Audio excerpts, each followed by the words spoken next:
This is Miracle MS at your service, as I showed a new tier list of captains plus our rights of new champions. So last time we did midfielders, and now it's time for goalkeepers and defenders. Now someone said I was using too many different rows, so I reduced it by one. I reduced D rank. So let's continue. Now Genzo. Right now he is the best goalkeeper in the game. His SGGK skill really buffs him when you're shooting outside of the penalty area, and in the current division match he is your only chance to survive, at least in my opinion. Now next one is Jito. Okay, Jito is a defender. His full power tackle, or I think that's what it was, powerful charge. Power defense, right, that was his defense. It's pretty much unstoppable. If you get hit by that, it's practically impossible to dribble past it. And he does take out the V-zone gauge, and while he's not fast, I think it's more than worth it to be placed on one of the top ranks. And his block is way too powerful. He can pretty much stop any shoot if his skill Winner's Confidence is activated. Next up is Soda. Okay, so Soda has Ace Killer, and for the division match where everyone has full 99, this is perfect. For original players match, well, it can only mark one player. And by mark one player, I mean his Ace Killer only activates on one person, because there aren't that many players in the original character team that have 98 or 97 offense. Usually there's only one person with that ability. So yeah, I guess you can completely shut down one opponent's ace, but he can't completely defend against every other person. So for that reason, I'm putting him in double S. Because let's be honest, the one person he marks, he's pretty much destroyed. Next up is Ishizaki. Okay, so Ishizaki was much better in my opinion before the updates. His face block got nerfed. It was B power, now it's C power. And some people said that only the description has changed, but no, it's not. I tested it, and face block as well as super reflect block have been nerfed, and the powers is considerably lower. And I guess that face block is all Ishizaki has going for him. He does charge the V-zone if he successfully blocks something, but let's be honest, he doesn't have fortifications, he doesn't have high power, he can never fully block a shoot. And his tackle sucks, so yeah, he's just good for, I guess, stopping something like arc bridge shoots, where he can always activate his face block. Other than that, you really won't use Ishizaki. So I guess B rank is all he can go for. Wakashimazu can. Now, there's a lot of debate on Wakashimazu and how good he is. Some of the top players actually use him as their goalkeeper. He constantly gets more resistant against, spinning shoots, so that's great against the original characters. And as for the division match, someone once said to me that you need someone with a low enough cost that has a V-zone gauge and it's not that easy to score against. And Wakashimazu, in their opinion, fits that description. And I guess I can agree with that. It's either in or it's not. And for the most part, in a division match, it really doesn't matter who the goalkeeper is anymore. Everyone's using one-shotters. So yeah, and a lot of people can say that, okay, you can actually beat him with weaker shoots, but let's face it, because of division matches, heavy cost restriction, everyone is removing the first stage shoots and is only using a super shoot on their custom characters. So it's true that Ken is weak, can be beat it by those normal shoots, but no one is using them right now, so it's kind of like using any other keeper, but with lower costs in this case. So, for that reason, I guess he is a good enough for double S. And let's not forget, a lot of players in the original characters have technical shoots, and can be a real pain to them all. So, next up is Morizaki. Okay, so he has slow starter, which makes him suck for the first 20 minutes of the match, and in the remaining 40 minutes, that slow starter isn't doing much anymore. He does have that one annoying skill where if his spirit is very low, then he has an extremely high chance of stopping a lot of shoots without no reason at all. But I mean, in the current online mode, with players like Hino and Kojiro going around, the division match and all the one-shotters, do you think it's even possible for Morizaki to get to that stage? He either has full spirit or he's one-shotted, so that skill of his won't be activated much. So I'm just putting him in B rank.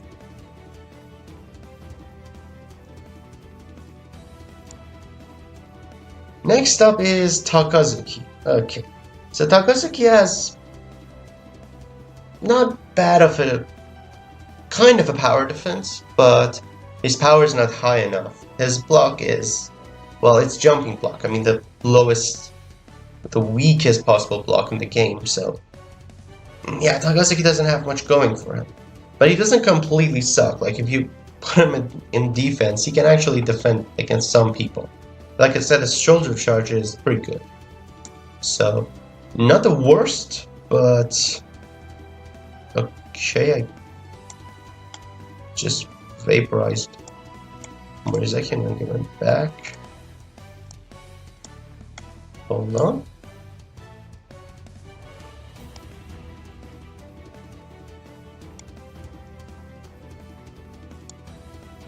There we go. Next up is Nishio.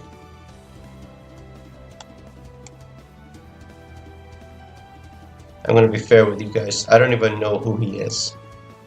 I just know he's one of the 4 Otomo members. Like, I can't remember a single scene from this guy from the anime. Mueller. Okay, he used to be the best keeper in the game, and after that heavy nerf that he received, his stats were reduced, his skills were weakened, like, he received a huge blow. But even so, okay, I just noticed that Ken is also gone. What's happening? I didn't have this problem last time I was making a tier list.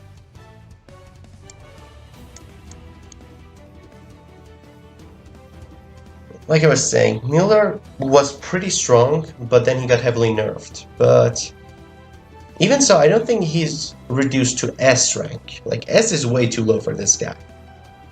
Even with all the nerf, he's still pretty good. Of course, he is pretty expensive for the division match, but he can still do it. Okay, Jean.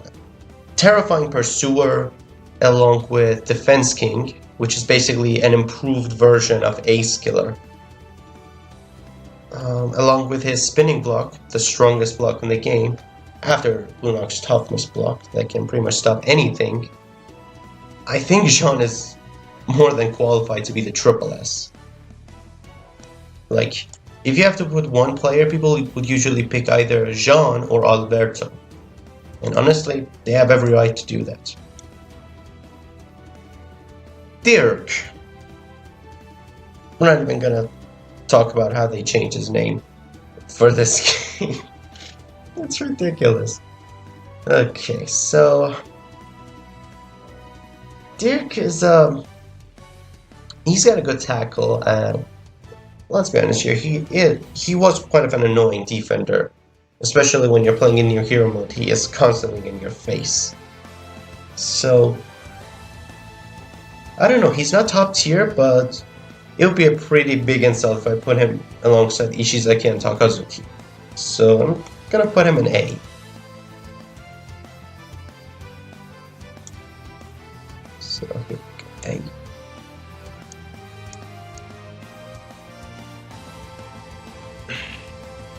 Okay, the only goalkeeper in the game who doesn't have a super save.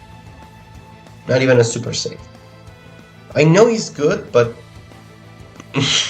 not having a super save in this game means you're dead. You're basically dead. If you can't ensure one catch, then you're out of here. Okay, Hernandez. Well, it is a bit easier to one-shot this guy compared to Genzo. Okay, it is quite easier if you can properly aim at the side, but his perfect keeper skill, I think, is just so annoying. When he catches a shoot, he fully stops it. In a division match, yeah, he's screwed, but if we're talking original character teams, then Zeno is like the biggest pain you can possibly deal with. Because there aren't that many people that can one-shot him, there aren't that many conditions you can make that can one-shot Hernandez. He is super annoying when he wants to be. But in the division match, Ken is a better option than him.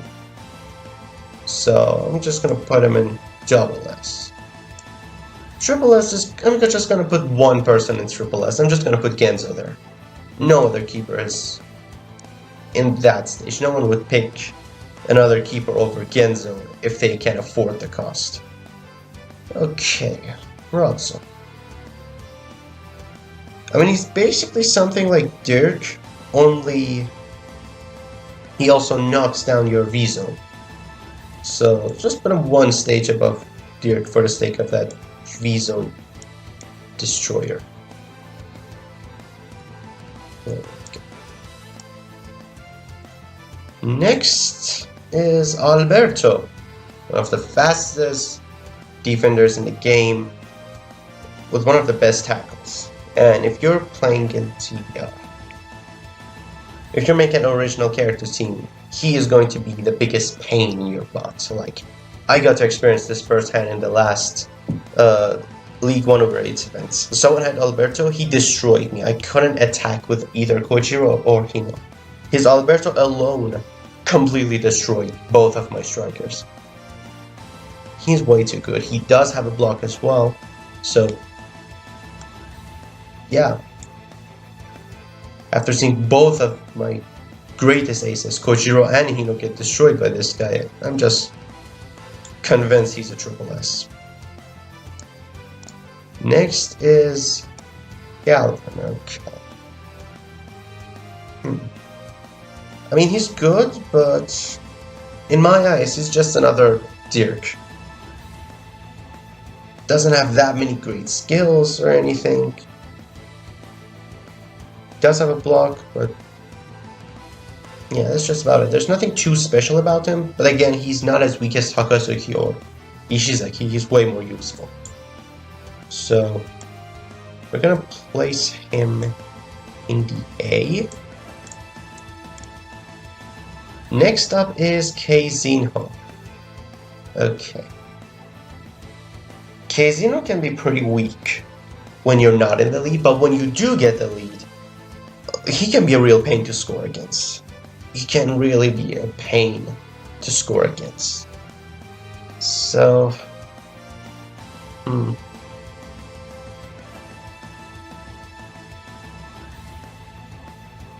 yeah, if you can get a lead and have players that just work on having a lead, then Keizinho is your best option.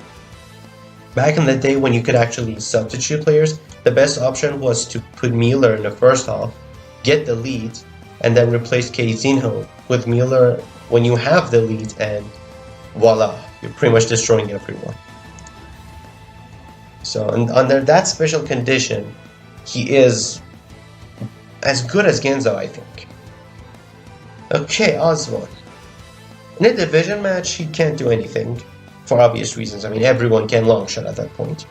But in original, player match, you'll try to get closer. You're constantly trying to get closer to the goal to have the best possible damage. And some players like Napoleon have penalty area daredevil, so they just need to be in the penalty area. But this guy, oh boy, this guy nerfs them hard. He can be a real pain if you're considering the original characters. Possibly one of the hardest to score against. So,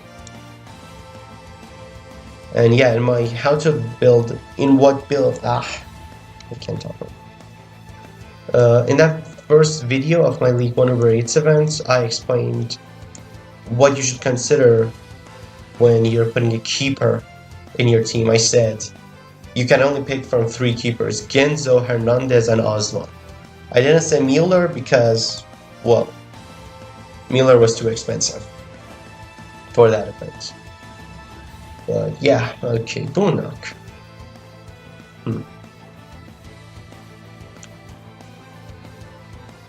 He is a DLC character, so it's kind of understandable how powerful he is. His Muay Thai tackle drains opponent's V-zone gauge and charges his teammates. And toughness block, a block even better than spinning block, the strongest block in the game. If you don't count super speed kickback cannon, that is. And yeah, his Muay Thai tackle is even stronger than Jito. I don't know if you guys have tested it, but Muay Thai tackle is the only tackle, I think, that can destroy a full spirit Schneider in the new hero mode in the finals. Muay Thai tackle is the only tackle that can completely destroy Schneider, which is crazy. He's supposed to be super overpowered at that level. So, Boonox tackle, Boonox skill, Boonox block, they're more than enough. Like, if you have to put one defender in your team from the original characters, you probably think of Boonox. Okay, not that many left. Espadas. Espadas in this game is the definition of RNG. Like, any RNG you experience in Captain Spa's Dream Team, he represents that. Sometimes he loses to the most ridiculous of shoots. Shoots that can't even take 10% off of Genzo's spirits. He'll get easily one-shotted by that. And sometimes, he can stop the most broken shoots and not take any damage at all. He's the definition of RNG in this game. So, Random Incarnate, where should we put you? Should I put him in A? Or not double S, I mean, you can't just go and lock. I guess his lock is like constantly active, so better than Morizaki. But then where would Nakanishi go? Because Nakanishi is clearly better than Morizaki, but definitely not as good as Espadas. I'm just gonna put Espadas in the S rank, S tier. And I'm gonna put Nakanishi in A. Nakanishi has crazy high stats.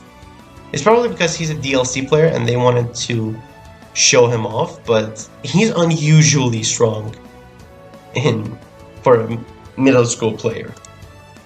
Crazy strong. Okay, Ovarion. So Ovarion has this great tackle on him that pretty much allows you to counterattack instantly.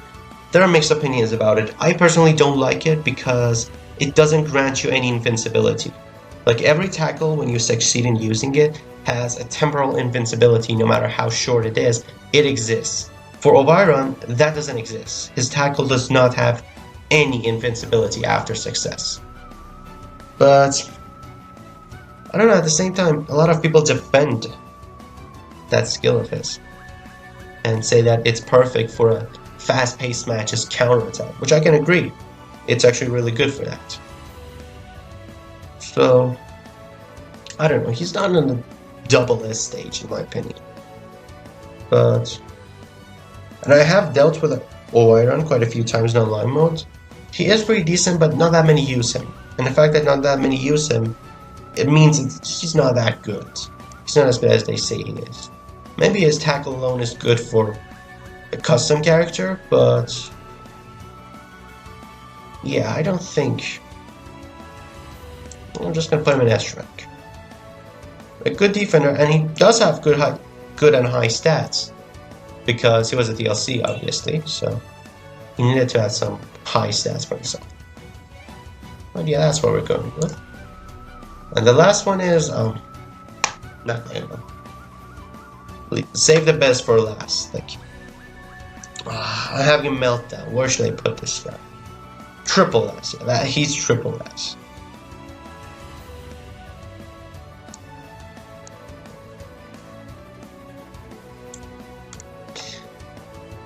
And that's it. I know my goalkeeper taste is a bit odd, to say the least. Like, I placed almost every goalkeeper in double S tier, but, I mean, just take a look at the lower tiers. Like, C is Dolman, obviously, he doesn't have a super save. Morizaki is B, the weakest guy with a super save. Then is Nakanishi, a guy with stats higher than Wakashimazu, but not that many great skills. His skills are good, to say the least. It makes him vulnerable in the most important times of the match. Like, come on. You're just ruining those stats you have. Espadas, he's RNG incarnate. Just randomized catch. And then I just had to put every other goalkeeper that doesn't have a big flaw in them in the double S tier, and obviously triple S tier is Genzo. Defenders, I only placed Soda in double S, which is pretty much understandable. The first tier are defenders that can pretty much destroy any forward. After that, it should be someone who can only destroy one person at a time. Okay, they all can only destroy one person at a time. I mean, one person during the entire match. And then comes people who just can't destroy anything. They just exist. So yeah. I think that's good enough. Okay, that's it for today's video. I hope you enjoyed it. And in the next part, which is the final part, I'll be making a tier list for all the forwards. So what do you think about this tier list? If you have any opinions against it, you think I should have placed someone somewhere else, tell me why in the comments down below. If you have any opinions about how I'm making a tier list, please say it, and I'll be very happy to listen to you all, and I'll see you all next time.